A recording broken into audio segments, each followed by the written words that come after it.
The Oregon Ducks left 111 fans appropriately dressed for a whiteout game quickly seeking to change into black to mourn after the Ducks pulled off a 30-24 double overtime win in Happy Valley. Welcome to the Ducks Confidential podcast, which is soon going to become the George Wrighster Roast Aaron Fentress podcast, because I'm going to pay the price because I didn't have the faith that I should have probably had in the Ducks winning this game. But before we get to that, let me get the ad read in right now, because George is he's just chomping at the bit, waiting to go off because I picked against the Ducks. Let me just read this ad real quick.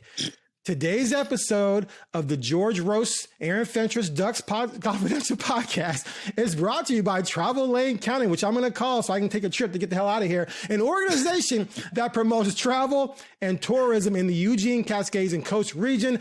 Ducks fans can find more at www.eugenecascadescoast.org. All right, George, I know I picked the Ducks to lose.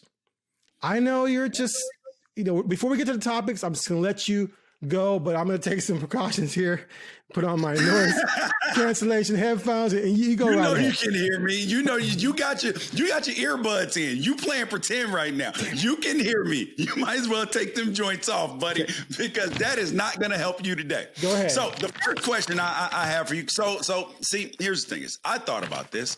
I contemplated, how am I going to handle this? Like, Aaron probably expects just such a roast right now coming in. So I'm going to give you a chance to, what do you have to say for yourself, Aaron? Would you like to offer an apology to Ducks Nation? Would you like to offer an apology for your Judas behavior, for your lack of faith, for your it seemingly trying, like how if you're in a relationship and somebody's just arguing one day and you want to say, why do you want to fight? So what do you have to say for yourself, Aaron? What do you have to say to Ducks Nation after when you were sitting up in that press box and it was 3-3 and Penn State couldn't run the football? What were you thinking at that point? I want to go, actually, I really need to know what your thought process was. So you're there at the stadium, pre-game, you see the whiteout. What are you thinking at that moment when you're sitting in the press box and you see 111,000 people and 99.5% of them have all white on and they're loud? I'm thinking it's a pretty cool. Wait, I didn't hear anything you said. No, I'm thinking it's a pretty cool environment. It was pretty intense. Sorry, spam call. And that was actually, wait, hold on a second. Yeah, honey, what's that? Oh, emergency? Okay. No, I was thinking it was going to be an amazing event and an amazing environment. I mean, what else am I supposed to be thinking? What are you fishing for? No. I'm asking so because I like to set the scene, kind of like for Northwestern. So what was it like in there? Because you were there. I couldn't go because my wife was leaving out of town. I missed one of the events that I wanted to be at this year, to be a husband. But so tell us what it was like in the stadium, because we've heard about it on TV, everything else. What was it like in there? It was pretty amazing. I mean, you get 111,000 people all wearing white, section where they had the pom-poms going and the different songs are popping up and they're singing the songs. And it was cool. The only thing stadium I've been to that was maybe remotely close was Nebraska. I haven't been to Michigan. I've been to Ohio State. I don't think Ohio State touched that event. But yeah, it was pretty cool. It was one of those things that just reminds you of what college football is at its peak. And then the tailgating outside was phenomenal too. Like, it just went on forever. So definitely a fantastic atmosphere for sure. How loud was the stadium? Like comparatively to other places that you've been? We were in a press box that was only partially open, and it was not as loud. I didn't feel it was as loud as Austin. I didn't feel it was as loud as even that's what I stadium.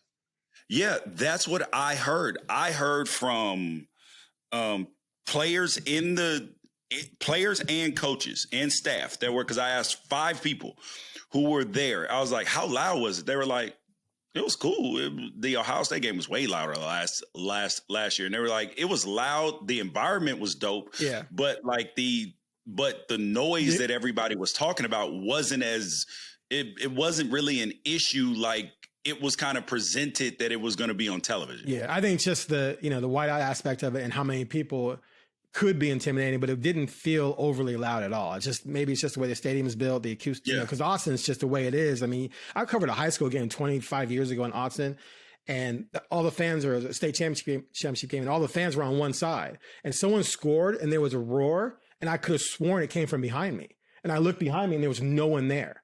That's how it bounced off the stadium wall. So yeah, Austin's just a different animal. So yeah, I didn't feel like the noise was probably going to be that big of a factor. So first quarter goes on. What are you thinking that you're just gonna slowly torture me, right? This is like hostile. So, you're gonna cut my Achilles and you're gonna so it's 0-0 at the end of the first quarter. Correct. What are you thinking at that point? Because your original premise was that Ohio State was going to run over the Ducks, that they weren't going to be able to stop the run game. Aller didn't have to be great, but he was going to be efficient because he was this, and that Dante Moore was going to struggle and all of this stuff. So what at the end of the first quarter, what were you thinking? Okay, I want to point out that I can't be a Judas because I'm not in the Ducks family. I just cover them. You could be the Judas, not me. But anyway, the first drive, I tweeted after, I think the second drive, that Penn State was just trying to be too damn cute. Like they were misdirection motion, which they do a lot, right? They're motion, they're shifting guys around, and then they throw a throwback screen, right? And they're running wide. And I'm thinking, why are you not just coming out and attacking these guys with the run? Why are you doing all this stuff? And after 2 series, I was thinking, you know what? I think they're scared to run the football. I don't think they have confidence they can just come in and just run right at Oregon. And it played out that way. And so at the end of the first quarter, I'm thinking, okay, the run game is not going to be nearly as dominant as I thought it was going to be. And of course, at halftime, what they have, 70 yards total at halftime, I think, something like that. It was like 189 to 80 or something. And maybe 28 on however 2 yards per carry, something like that. So yeah, I saw you. I saw George, where's your running game now? Where's your running game now? And I saw Newman, you were dominant. You were questioning the front seven. So yeah, it became clear to me that not only was Oregon stuffing it, but that Penn State didn't have a lot of confidence they could run the football between the tackles. So then halftime, 3-3, the Ducks had missed the kick. What are you thinking when the Ducks probably should have been up 6-3 or at that point? Yeah, I tweeted that it was 3-3, but that Oregon was clearly outplaying them because it was 189 to 80 in yards gain. You can see that Oregon was able to move the ball much better than Penn State. And that they were going to score eventually. I kind of felt like they were definitely not going to not score a touchdown. And to that point too, Dante had thrown for 91 yards, but what he, so it wasn't, it's like they did a lot, but what he demonstrated in that first half was that he was not affected, but he wasn't making bad decisions or making critical mistakes. That Penn State played some good defense too, right? So it was a defensive battle. And so in those situations with a young quarterback, what you're scared of is that they're going to force something, right? They're going to make a throw they shouldn't make, or they're going to give up a sack they shouldn't give up. And then that puts you, behind the 8 ball, but he didn't do any of that. So going into halftime, I'm thinking, this is clearly going to be a game that Dante doesn't appear rattled. Now, I wondered if Penn State built a lead, what would happen, but I didn't feel like Dante was going to crumble, and I didn't feel like Penn State had confidence they could run the football, which was going to be trouble because then it falls on Aller, and you just kind of expect Aller to just screw up. He is who I told you. It was just like last year's Big Ten title game. Like he got hot and brought him back. Yeah, that spectacular fourth and goal from the 20 or something like that. That touchdown pass in that game, but he threw the critical pick at the end, and he did the same thing again, which I know we're going to talk to later. A great play by Fenneman, don't get me wrong, but good God, what are you doing, Drew Aller? But yeah, that was my feelings then. So continue, go ahead. So then it's 17-3 at the end of the third quarter. 17-3 at the end of the third quarter. Yeah, and then I sent you a text.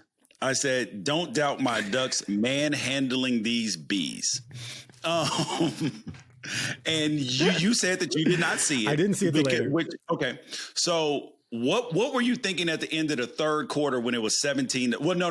Sorry. Because it wasn't 17-3 until the early in the fourth quarter. So when it was 17-3, what were you thinking? Well, the Dallas Morning News reached out to me a couple years ago about covering the Mavericks.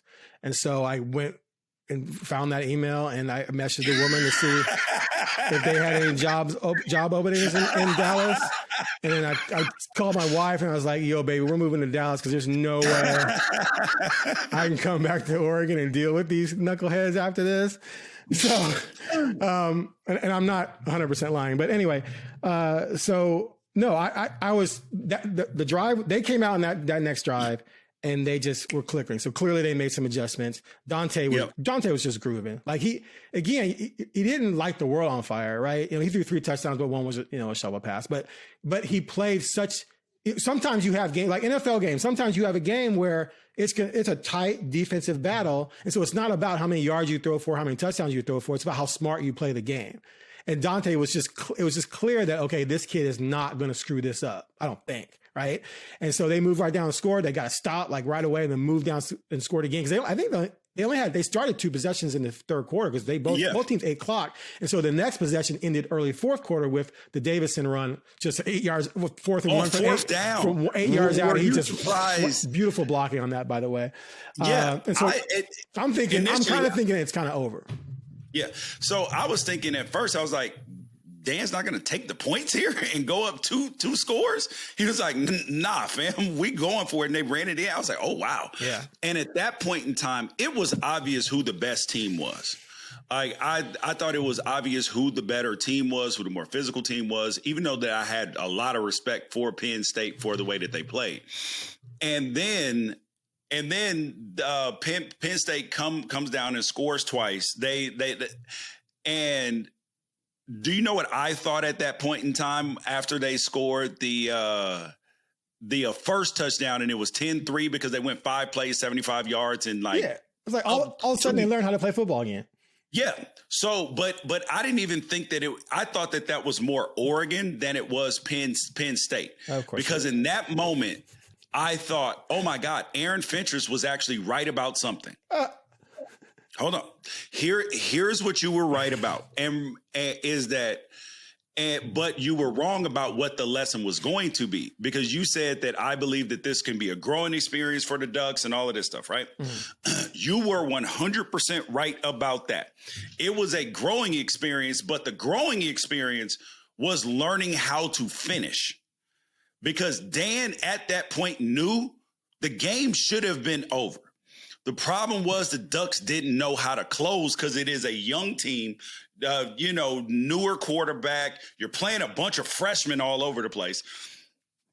You got a new right tackle who commits a bad penalty, 15-yard penalty. Then you have to punt the ball away. It was not I didn't believe that the Ducks knew how to close at that point in time. And I think that was the lesson. And that's how you got into overtime, because that last the first touchdown was just a breakdown in coverage. Now, if they score, cool, but you got to make them take the hard route, like 12, 13, 14 plays to go score. And then that last drive where they scored, that felt like that they were just like they were walking through the raindrops on that drive. I think they had like a couple first downs, like they were just inching forward. Aller wasn't playing with any confidence. He was standing up there looking like, and then like trying to take off and run and just barely avoid. It was like, you're like, oh, like they keep slipping out of your fingers. And so I think that was the lesson.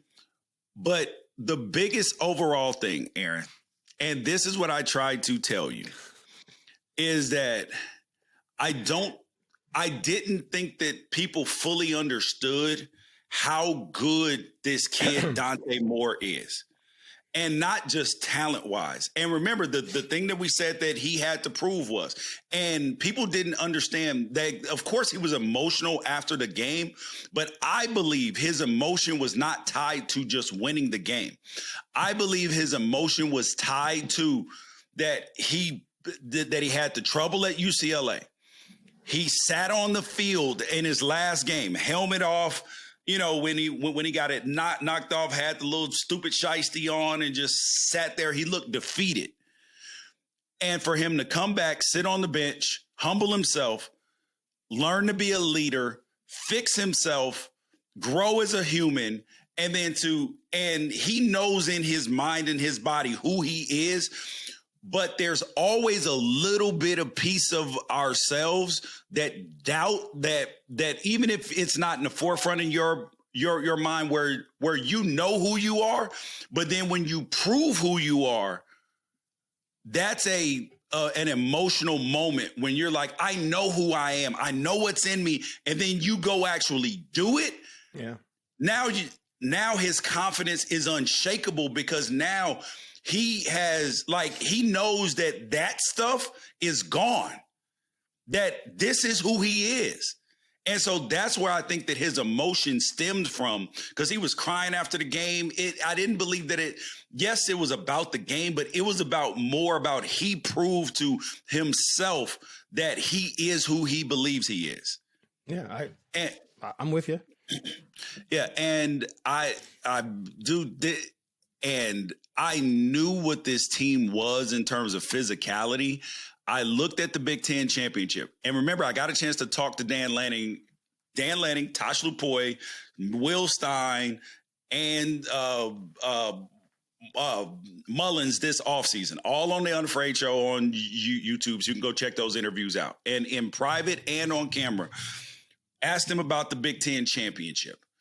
And especially off camera about the defense, because they were like, they caught us off guard. But it was great because we had to make changes in our defense to be able to deal with the hurry up. It was one of those growing moments as coaches. So that's why I was not concerned about them dealing with Penn State speed. And I knew that the physicality was there. And that is big. And then it comes down to the coaching, right? I believe that coaches take on that teams take on the personality of their coaches. James Franklin, smart guy, good coach, all of these things. I also believe that I've seen him get timid in his team's preparation, clearly, because when they play Ohio State, when they play Oregon now, all of this stuff, they come out with this conservative, it's like he's happy to keep the game close and then wants to try to, hope they can figure out a way to win in the end. Right. When fortune favors the aggressive in football, and he just has not turned that corner in his coaching mind. Okay, and Dan Lanning, one point, but you're talking about Franklin, right? Yeah. He doesn't trust his quarterback. Continue. But it's the same thing. It was the same thing when he had Sorsby or Soulsby. And he hasn't been why has he not been able to have a competent quarterback at Penn State? Oh, that was a question. That's a question. Yeah. And it is Drew Aller, it is clear as day to me. And I've said it, and I'm normally not, as the person who has quarterback sons, Aaron, I'm normally not super hypercritical of quarterbacks because I understand what that lifestyle is like and it's hard. But I've been telling everybody, Drew Aller, he's not that guy. He's not what everybody wants him to be, whether it's because he's not been developed properly or whatever it is. He looks like Tarzan, plays like Jane. He reminds me of Jay Cutler. I'm a Bears fan, Cubs fan. Cubs playoffs start tomorrow. He reminds me of Cutler. Cutler could go out there and make some great throws. Way better. Well, of course, he's NFL. He's 15,000 yards. But in terms of he can make big plays, great arm. Because that throw Allard threw on the yes, that was a dime.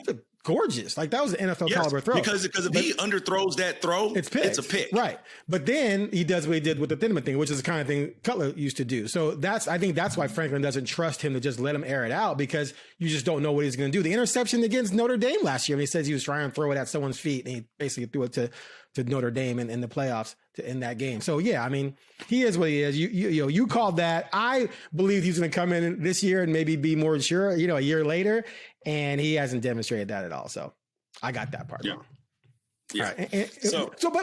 But hold on a second. Let's not pretend it wasn't 17-17. Let's not pretend Penn State didn't score 3 straight touchdowns and lead in overtime. So it's not my assessment of what I thought was going to happen, because there's a difference between picking the winner and saying how a game's going to go. You can pick the winner, but get it wrong on how it's going to go. You could get it right on how you think it's going to go, and then your team could still lose. In this case, I got the winner wrong, and I got the way the game was going to go wrong. All right. But there was a moment there where Penn State was about to steal, a win from the jaws of defeat. So you tell me how you felt with Oregon down to 7 in the overtime.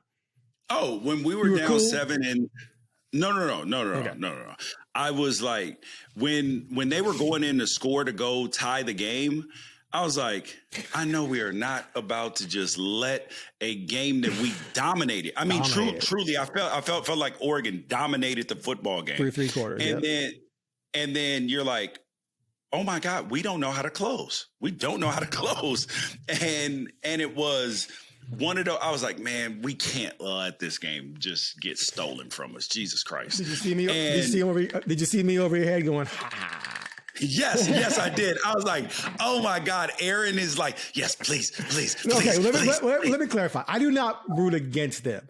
I did not want to hear you guys' nonsense, but if someone asked me. You just want it to be right. Yes. It's a tug, right? It's like, well, I don't want to be wrong, but I don't necessarily want them to lose. So like, I wasn't mad. I was happy for the kids. Like I was happy for Dante. Like I mean, I don't know the Penn State guys. I'd rather see the Oregon kids win. I did get a little trepidation in that moment, but I was like, hold up, let's see what we're made of.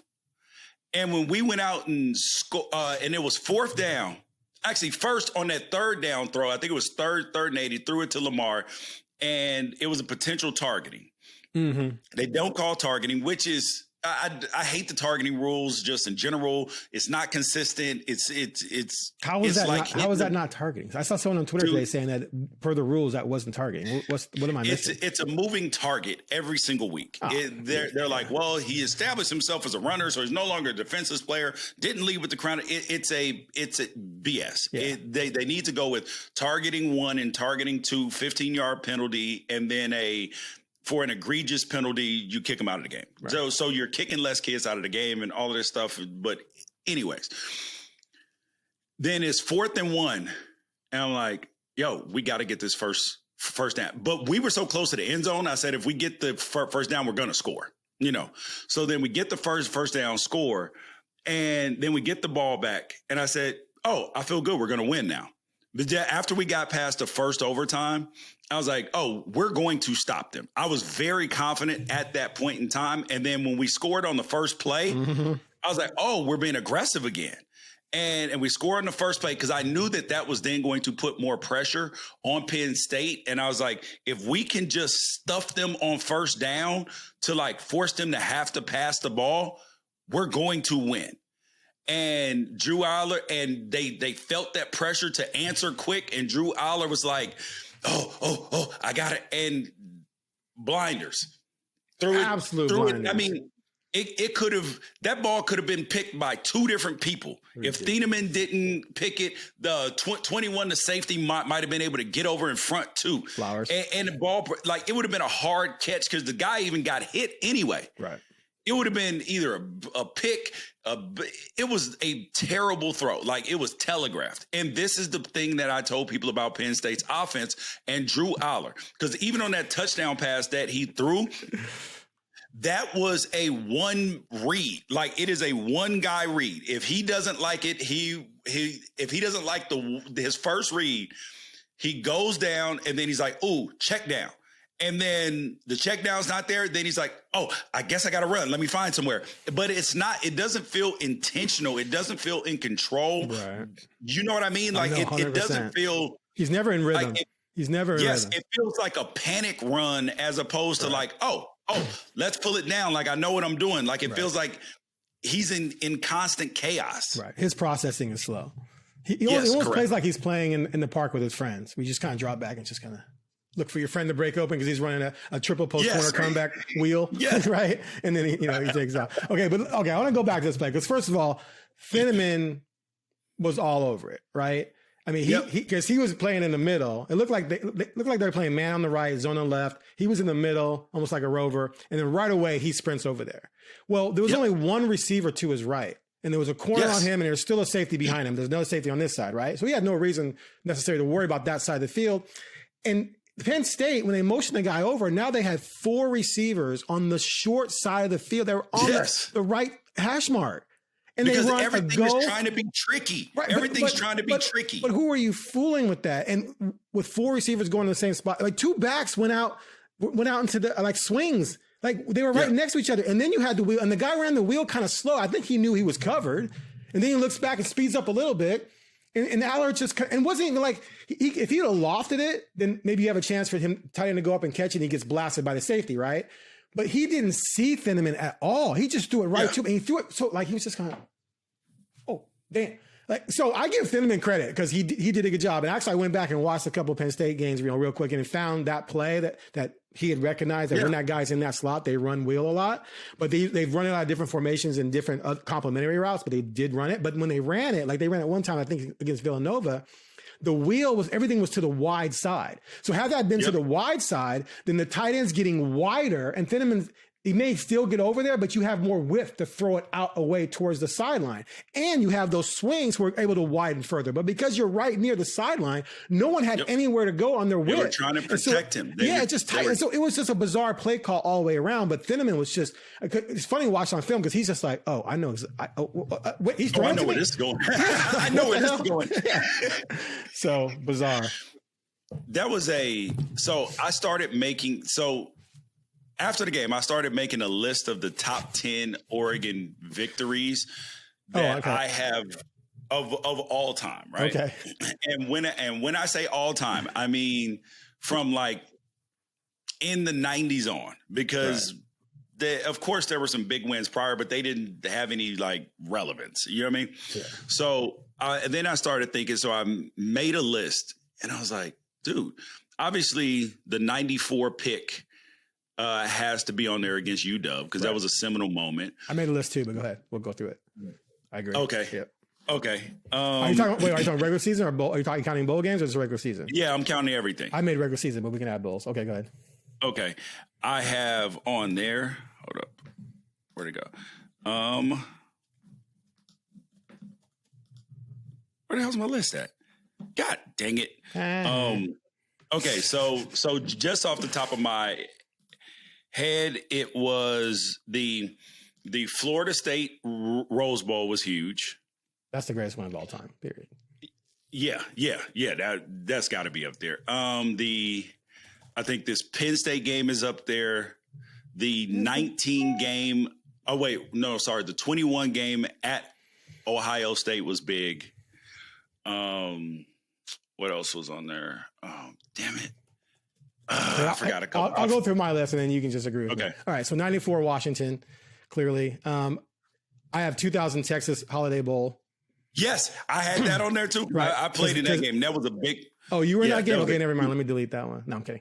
Yes, and then, I remember crying on the field because I was so mad after the game. I was mad after the game. Because you didn't score?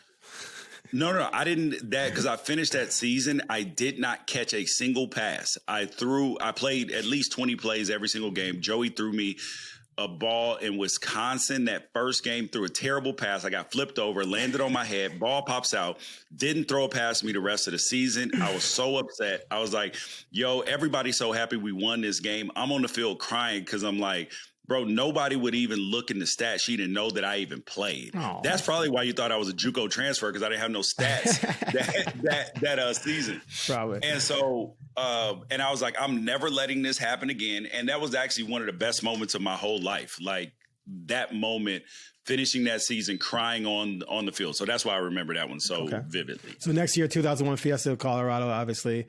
Regular season, Michigan, 2003. Michigan was ranked number 3. Michigan, Oklahoma, huge. 2006. I didn't have anything for 4 or 5. 4 was a disaster kind of a season. 5 was a great season, but they didn't have it necessarily a signature win that year. 7, they beat Michigan at Michigan. 2010 was a showdown with Stanford, 2 top 10 teams that they won at home. 2011 Rose Bowl over Wisconsin. That was a big deal, clearly. 12, there was not really a big signature win in 12, I didn't feel like. Neither in 13. In 14, beating number 7 Michigan State at home, and then, of course, winning the Rose Bowl. Now, we could throw the Pac-12 title games in there if we want to, but UCLA in 2011, that was a dud.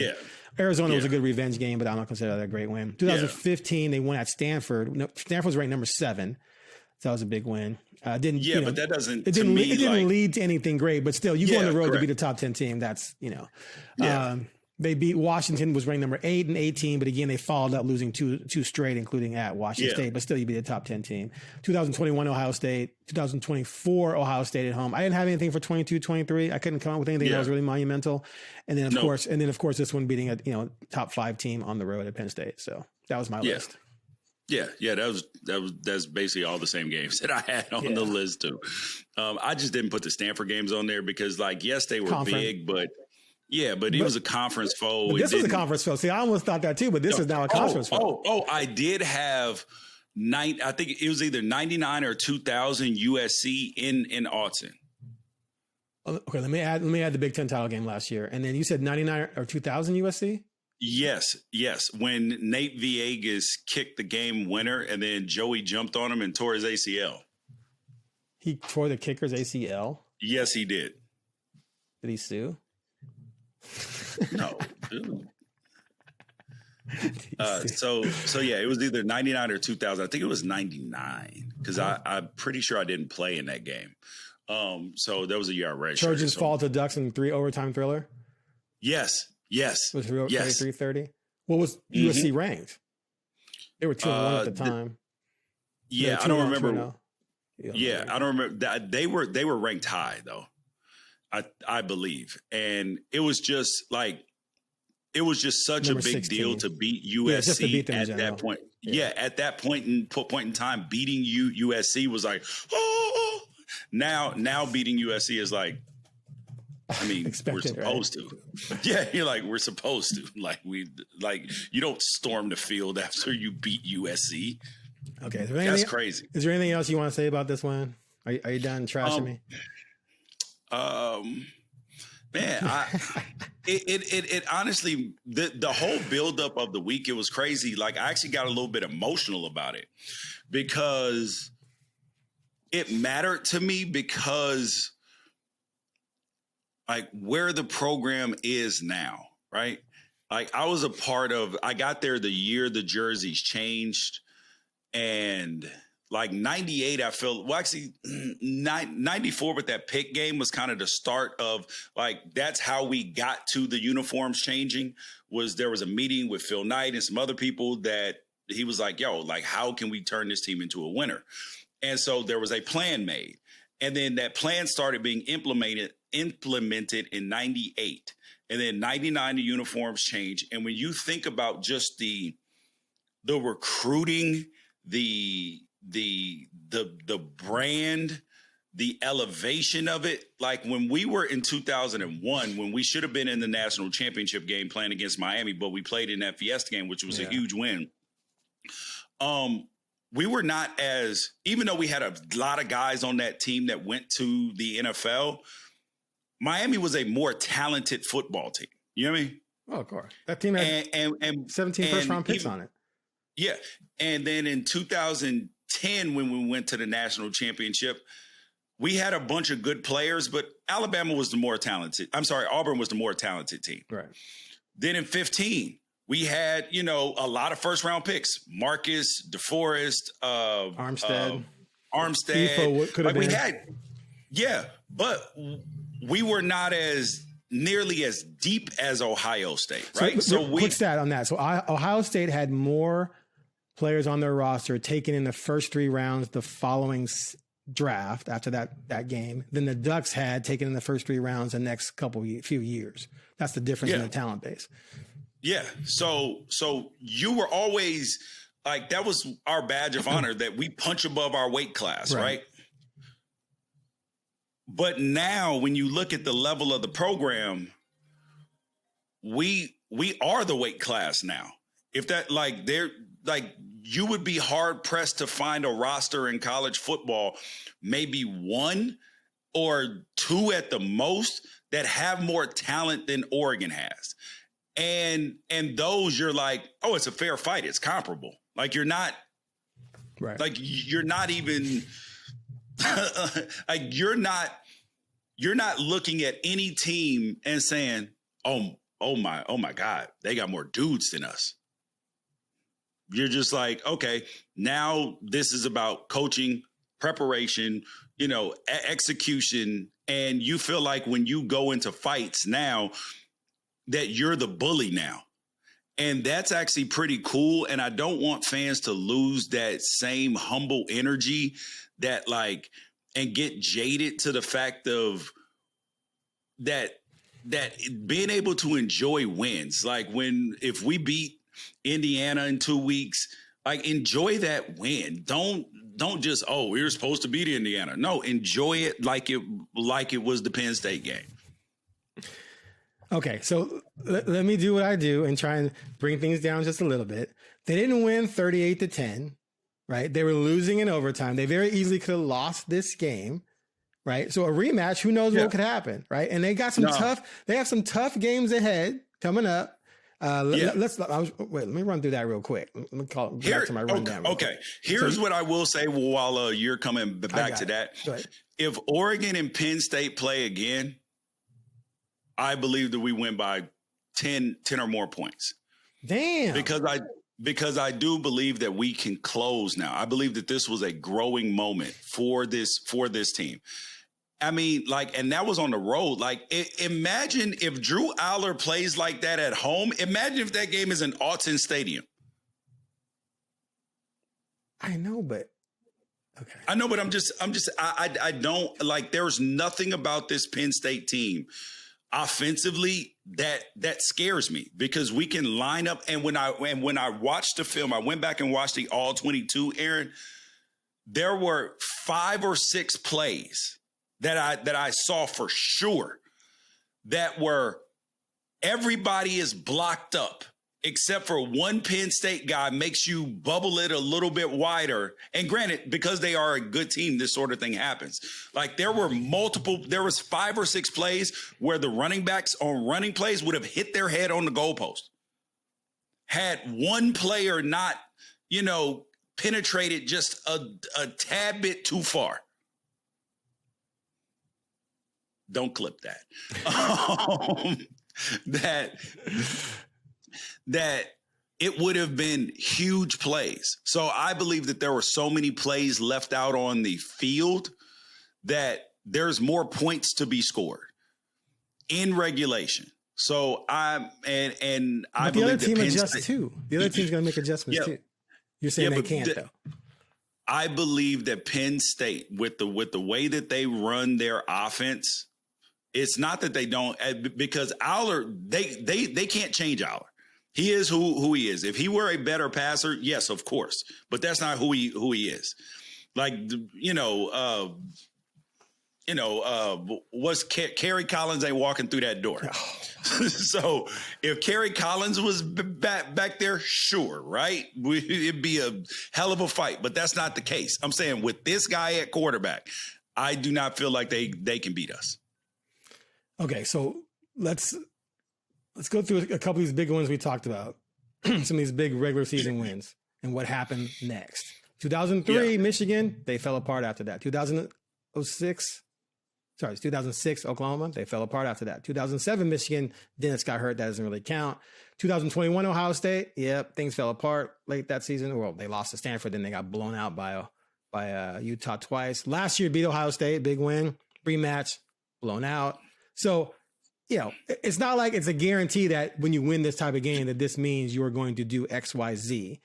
Well, hold on. We're going to see what they do the rest of the season.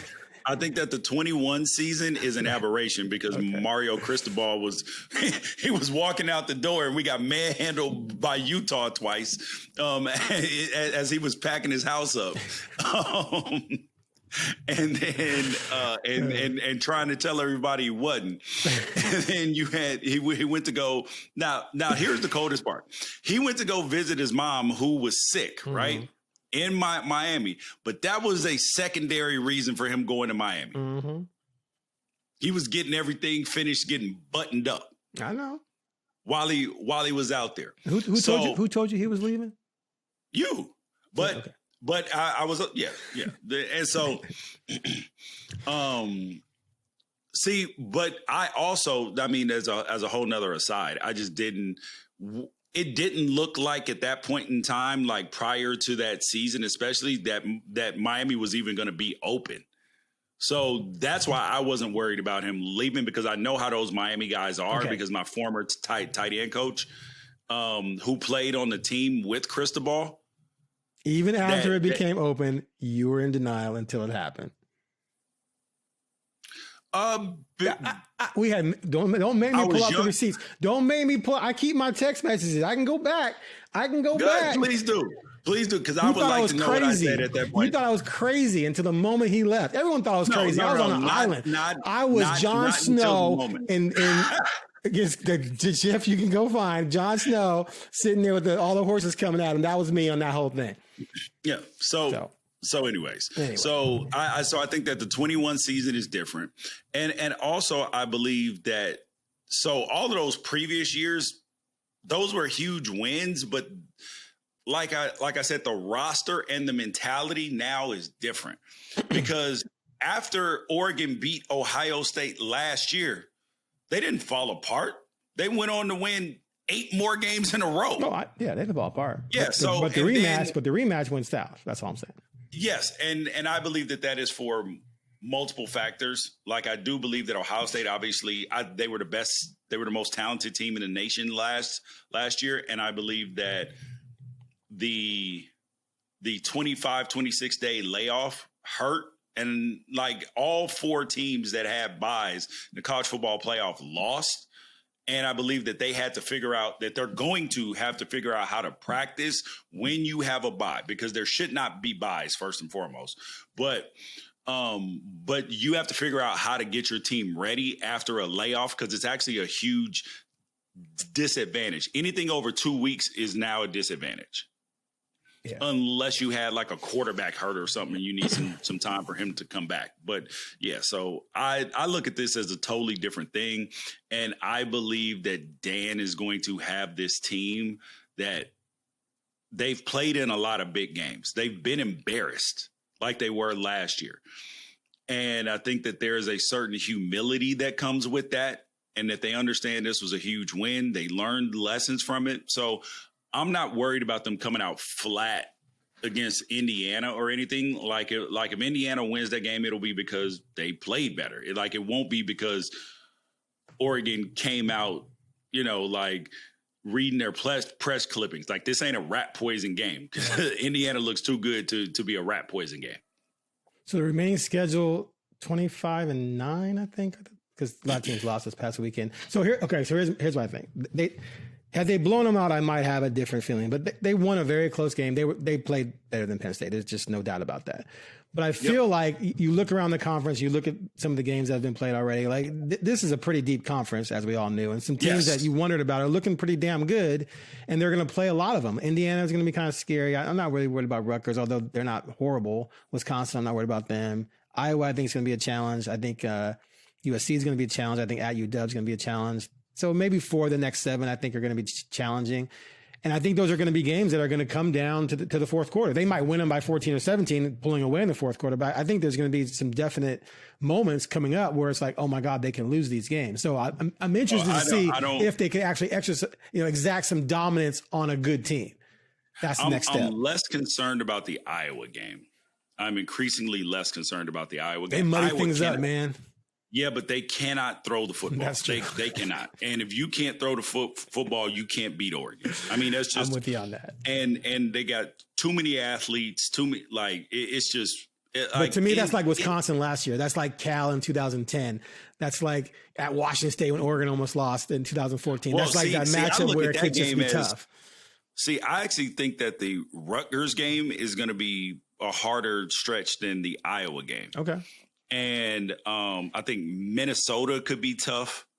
I don't think that they're going to have any problem with USC because there's so much emotion in the game. There's going to be so many recruits there. There's going to be so much hype and pomp and circumstance surrounding the game.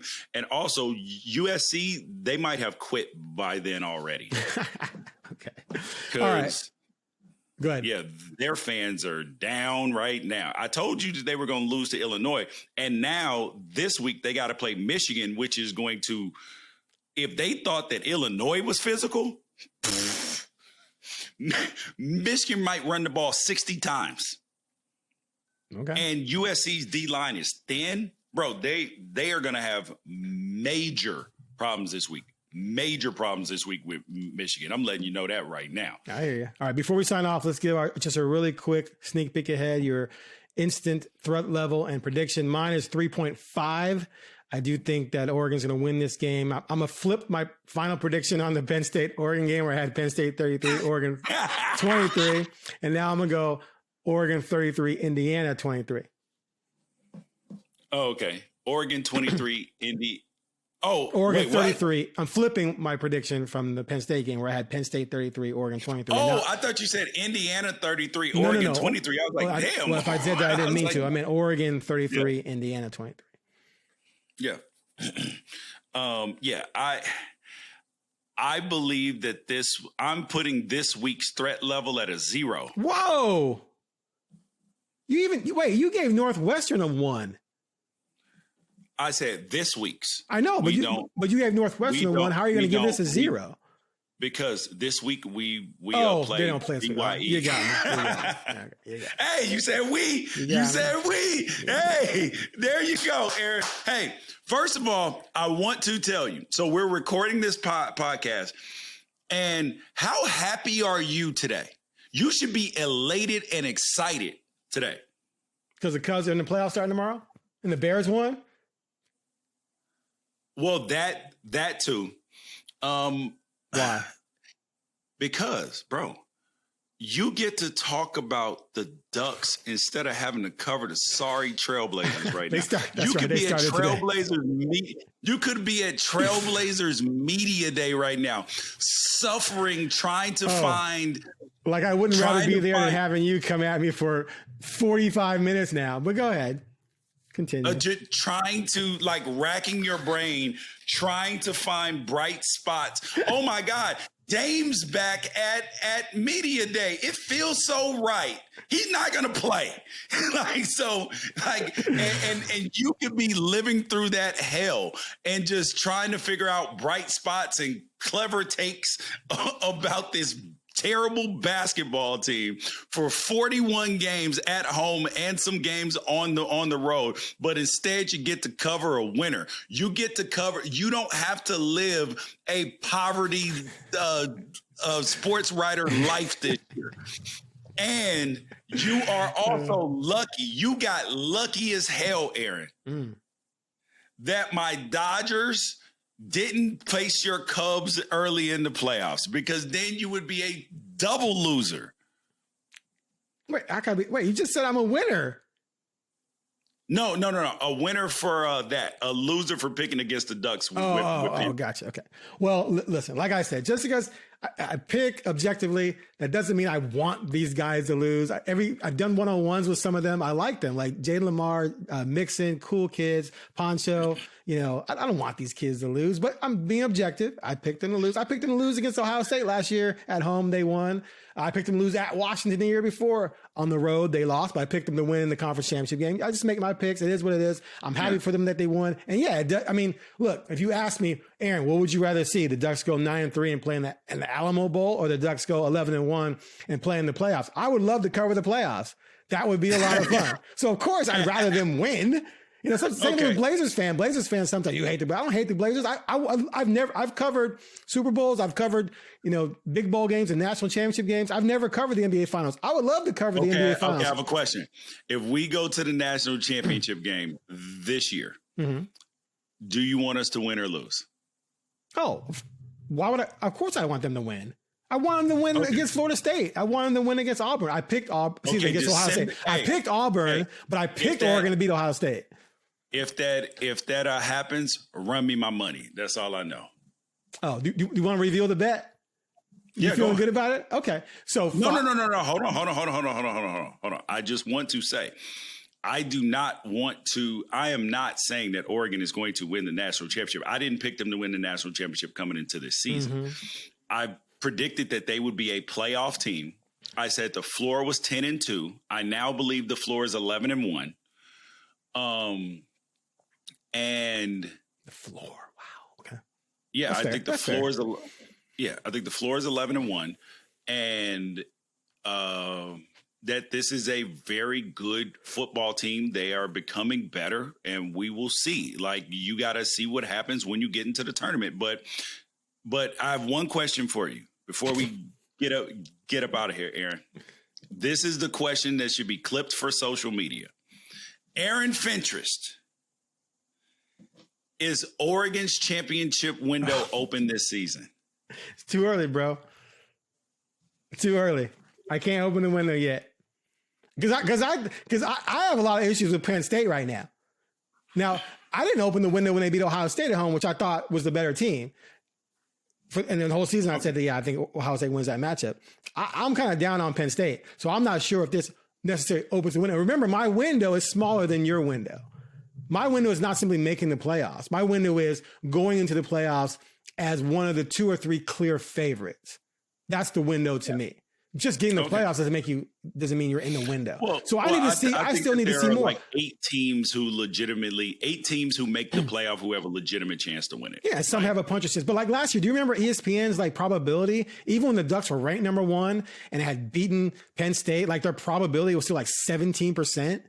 So they were saying that the window wasn't that great, and they were number 1 and undefeated. So that's what I'm saying. Here's the interesting part about that, though, is the rankings, like those things clearly favor Oregon right now, which is honestly, it's weird, bro, because for the last couple of weeks, they have been number 1 in the ESPN FPI, which is weird to me because the FPI normally hates Oregon. And I'm like, this is weird. You know what I mean? So it's like, and now Oregon has a 87% chance. Them and Ohio State are tied with the highest percentage to go to the college football playoff. Yeah. You have Old Dominion has a 15%. Wow. Memphis 34%, Texas 51, Texas A&M 56. Like you're significantly higher than Alabama, Ole Miss, Miami, even Georgia, Texas A&M, Texas, Oklahoma, Vandy, Texas Tech, like higher than all of them. They're number 1 in terms of the percentage, which is, I think that's very telling because these things usually, even though we don't like some of the metrics, they tend to have a little bit of merit. Yeah. I will say this, just, the Dante Moore aspect of this whole thing. And again, he didn't light up. It wasn't like a Marcus Mariota-esque, where he rushed for 70 and passed for 320 and put up 5 touchdowns. It wasn't like that, but it wasn't that type of game. It was an NFL type of game. Though. Yeah, like, that's what I'm saying. Like special. It was an NFL style game where he played under control and took the plays that were there. Because a lot of times when you have those big games, it's not all about you. It's the fact that your receivers were roasting DBs, right? And your O-line gave you great protection, and you just sit back there and just, and so that wasn't really there because Penn State's a good team. They have a good defense too. Yeah. But he didn't make any mistakes. Like his worst pass was like his heart rate went up. Exactly. Like his worst throw was the one, the interception in OT. But prior to that, prior to that, he play fakes. He comes up and there's a DN right in his face. He dips under him, slides over. He already knew that Gary Bryant on the deep crossing route was open. He probably pre-snapped that to be open based on the clear out route and everything. He dupes, slides inside, boop, for a touchdown. Like that was like Joe Montana like, right? Yes. And you're doing that in overtime in a whiteout game at Penn State, and you're losing. And he's just like, oh, scoop. Yep. Boop, touchdown. Like that's just like, okay, you're not supposed to be doing that. But I still stand by my prediction because my prediction was based on just math, the probability. Because usually when someone hasn't done that, right, and they have had struggles, it's like, okay, I got to see them do it before I say they're going to do it. But he did it, right? And, so hats off to him, hats off to Stein and the development. If he goes to the Heisman Trophy ceremony, that's 3 straight quarterbacks they've sent to the Heisman Trophy ceremony, which would be and remember, in the preseason, I told people, and people were like, George being a homer, blah, blah, blah. I said, Dante Moore. I said that he has a chance, a legitimate shot to be on the Heisman stage if they beat Penn State, because if they beat Penn State, he will have played well. So I felt like that because what it takes to get on the Heisman stage is you have to be on one of the better teams in college football. So that was a check. Like you're, you know what I mean? And then you have to be on like a top 15 team in college football. Check. Okay, cool. And then you have to win a big game. Check. You have to. Well, the possibility was there for. Yeah. The possibility was there for a check. Right. You're on a top 15 team, so you're gonna put up in this offense, like you're gonna put up stats. Like it's just like a foregone conclusion on some level. And he plays quarterback, so then now he's got little bitty check boxes that all point to the fact that if you beat Penn State and play well, and then your team finishes 10-2 or better, the likelihood of you being on that stage is very high. Right. Can we agree? That was my 100%. That was my math on that. Yeah, he's at 14 touchdowns with one pick right now, and he's completing around 70. He's close to 70, right? And you just won the signature win at Penn State, which is ranked number 2 in the whiteout game. Blah blah blah, and you threw he touchdown pass. Yeah, there's no doubt he's definitely. I mean, unless he falls apart at some point, I can't see how. And like you said, they're 11-1, 10-2. He's off the stage. Has a good game. Yeah, and if he has a good game against Indiana too, like you can kind of coast until you get to the USC game, and then because that's going to be nationally televised and all that stuff, it'll be hyped up, and then you play well there again. It's over at that point. Okay.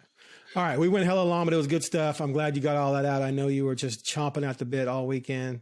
I was glad. But we didn't talk about our bet. So our bet was in 2021 when you were raving about Mario this, Mario that. And I was like, if Miami comes calling, he's going to leave. We made a $100 bet if the Ducks will win the national title inside the next 5 years. So that's 21, 2, 3, 4, 5. This is the last year. I said no, not to be a hater. I just said I didn't think they'd win it all inside of 5 years. And that's before Dan Lanning was hired, before Mario left. What you actually said was, in addition to that is that the 2014-15 was the best it was going to get. You're never going to have that sort of thing. No. I said they're winning 4 conference titles in 6 years and going to 2 national championship games inside of 4 years was the best era you're ever going to see at Oregon. That's what you have to duplicate. That's what I said. So, but again, that was a debate. That was before NIL really kicked in. That was before the transfer portal. So you've had 2 major things happen to help you: the transfer portal and the NIL money being thrown around, which has changed the landscape of college football. So our bet was before that. So or we could have been able to continue to recruit well and been fine. Maybe I'm just saying that Oregon has definitely benefited from that. But this is the year, or you're going to owe me $100. So now I have to decide. So seriously, if the Ducks are in the national championship game, if you ask me, you want to see the Ducks win and pay George $100, or you want to see the Ducks lose and collect $100? I'm going to say I'd rather see the Ducks win and pay you $100 because I'm not a hater. I'm just objective, which means if you're objective, at some point you're going to say something that people are going to consider negative. Otherwise, if you're always positive, you're what? You're a homer. So anyway, all right. And I'm college football's honesty broker. So before we get up out of here, big announcement for you guys. Dan Lanning will be on the Unafraid Show, George Wrighster's college football podcast. So make sure you head over there on YouTube because you're probably watching this on YouTube too. Just go over there and check that out too. It'll be a great interview. Super excited. And shoot your questions over on Twitter.